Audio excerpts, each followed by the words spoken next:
Right, so thank you for the introduction. I don't have to introduce myself again.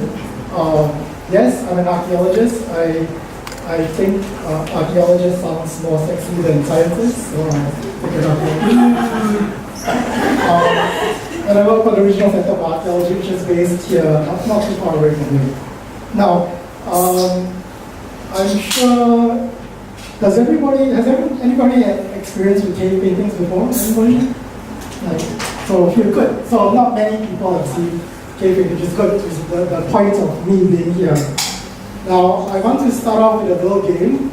It's not cars versus zombies, it's going to be called elephants versus Buddhas.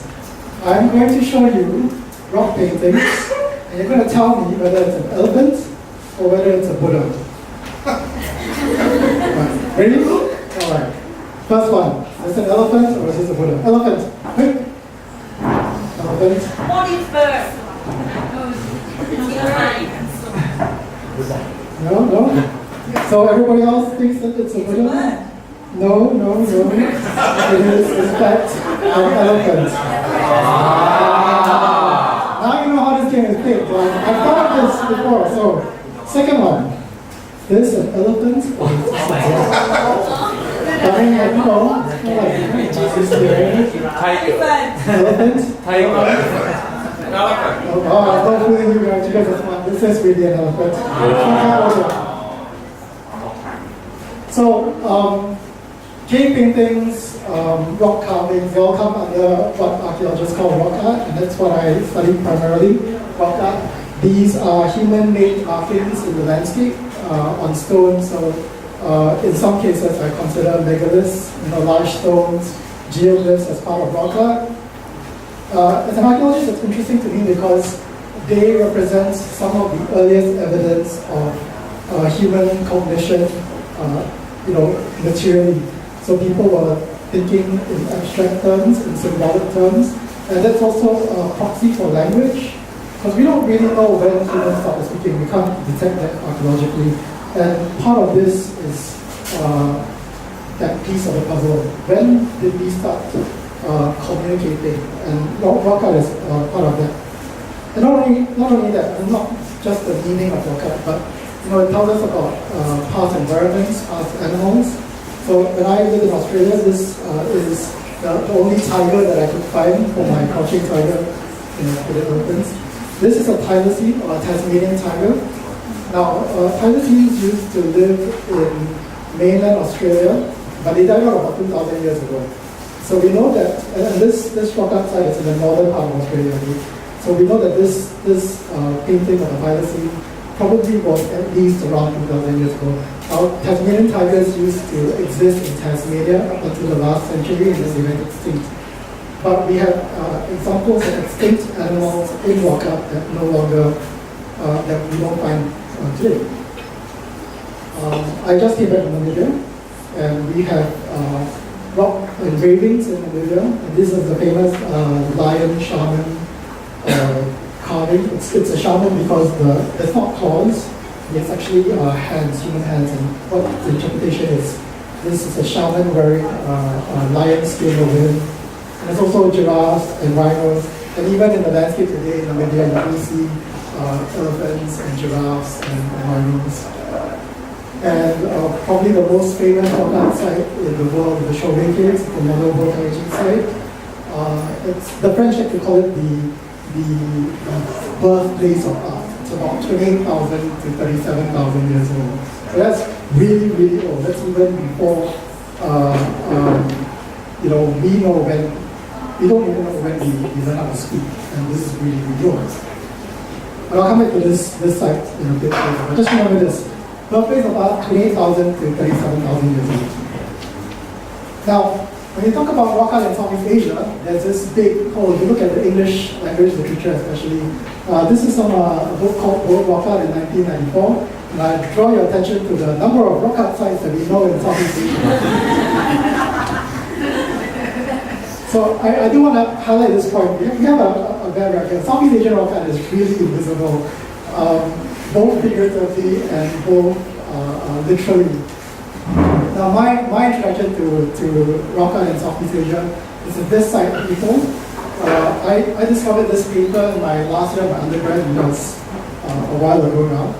And this anthropologist talks about a rock art site in Ipoh, which is a town between Kuala Lumpur and Penang in Malaysia. So I went there, and I found the cliff face, and I found the site. You've got to go to the foot of that mountain, walk this long path, past some horses, some stables, and army camp, get to this long staircase, climb up 150 steps, and you find this giant ledge with paintings right in that section over there. And the paintings largely survive. This is the picture from 50 years ago, 58 years now. And this is what the paintings look like now. And it's still there.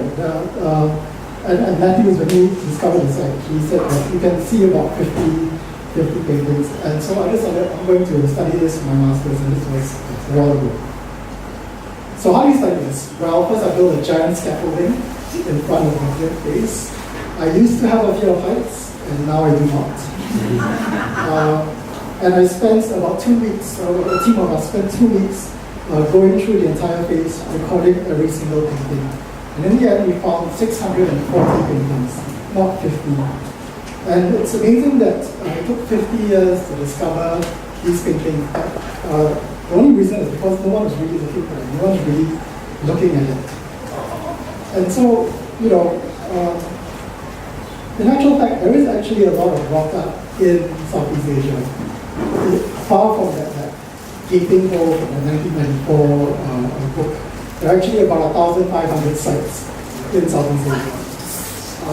And largely, the problem is linguistic.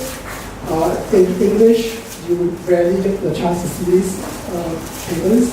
A lot of them are in local languages, so you have to read journals in Thai, not like in Thai or in Filipino or in Bahasa. And like in Thailand has at least 200 rock art sites, and more are being found every year. And they've got a big literature of rock art that was published in the 1990s, and you can still go to the museum and get those books. And they are fabulous. They've got really good sites in Thailand.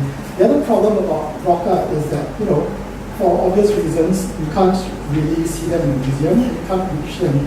This is a site that I've been working on recently in Laos. If anyone been to Luang Prabang and got to the Papu caves, those are the caves over there. And the rock art is up here, about 30 meters off the surface of the water. So everyone goes to see the caves, but no one actually knows that there's rock art on the side of the cliffs. And of course, you can't bring this back to the museum. You can't really see this as well. So that's the figuratively invisible. But it's also the literally invisible part of the painting. So it's the same close-up of the face in Lao. You can see some figures up here, but with new digital technologies, we can also see more paintings that we would ordinarily see. So we see handprints now. We see a cow, a buffalo, and a man pulling a buffalo. We see a pregnant animal over there. In Goa Tambun, this used to be called a goat because of the horns. But it's not really a goat, it's actually a pig surrounded by humans. So we have the pig over here, and then the man and dog are the same double sheep. This one is another hidden elephant painting. Some of you might still see this, the elephant is up here. But what you don't see is that the elephant is surrounded by 4 people. Actually, a fifth one. This might be the earliest depiction of elephant domestication in Southeast Asia. In fact, probably, I don't know if there's any other depiction of elephant domestication in the world. And this got me thinking about when were elephants domesticated in this part of the world. We don't actually know. There isn't very much archaeological evidence for that too. And so rock art is one of the evidences for such an activity. We know elephants were domesticated, they must have been, just don't know when. And so, because we have better imaging and better techniques to date rock art, there is a renewed interest in Southeast Asian rock art. This was from a workshop 7 years ago in Sparkle where I work, and we got people from different countries to write down what rock art is in their language. In some countries, there was never a term for rock art. This is the first time we had the name rock art in Cambodian or in Laos. So, in the last decade, we have found a new rock art in Sumatra for the very first time, in Cambodia for the very first time. Everyone in Cambodia is looking at the temples, not really looking at the paintings, and everyone's been excited about, actually something older than Angkor. We have first instances of paintings in north of Vietnam, which up to now has only just been carvings. Has anybody been to Angkor Wat? Yeah, sure. Now, most of you probably would have seen Angkor Wat, but you wouldn't have seen these paintings. These were only discovered because of the same technology that we use for looking at rock art. So, what you think is a black wall is actually a mural that's unfinished, probably unfinished. And what do you think is vandalism was not really hiding elephants. So really lots of interesting things out there. Now the most significant research is not done by me, it's done by a few other colleagues, is this discovery of Anua. It's a Sulawesi buffalo, and it's been dated now to 39,900 years. So remember what the French said about their site being the birthplace of art? This place is older. It's older than the birthplace of art. And it's in Southeast Asia. It's in Sulawesi, just next door to us. So if you consider, 40,000 years ago, there were humans painting in Sulawesi. And we know that in Australia, there were paintings 40,000 years ago, and humans were there at least 50,000 years ago. And in Laos, we have evidence for humans around 60,000 years ago. There must be in mainland Southeast Asia, maybe even in Thailand, rock art sites that are older than 39,000 years. So much older. That's the exciting possibility for rock art in this region. So what is rock art matter? It's like I said, it's a record of human creativity. It's also a record of movement, where people moved before we were living in the plains and in settled environments. Humans lived in caves. We stayed in caves because they were places of shelter, and because they were safe places, we decorated them. I like to think of rock art as humanity's Instagram feed. We take selfies. Back then people painted themselves. We took pictures of our food. Back then people painted their animals, some of which presumably were delicious.